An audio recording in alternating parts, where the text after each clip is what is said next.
नगरीय निकाय चुनाव को लेकर कांग्रेस और बीजेपी ने अपनी तैयारियां पूरी कर ली है।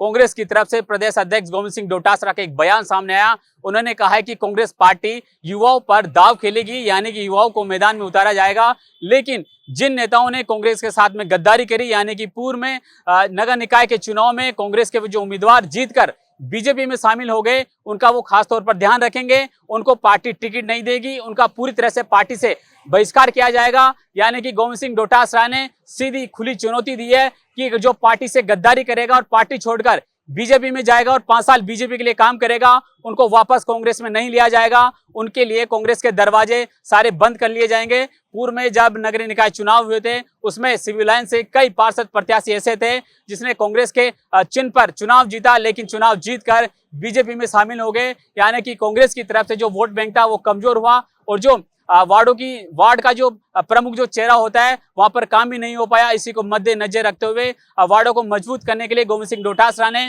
किस तरह से संगठन को मजबूत करने के लिए युवाओं की एक तैयार टीम की है और युवाओं को मौका देने के लिए उन्होंने कहा है कि अब जो सारे टिकट है वो युवाओं पर दांव खेलेंगे।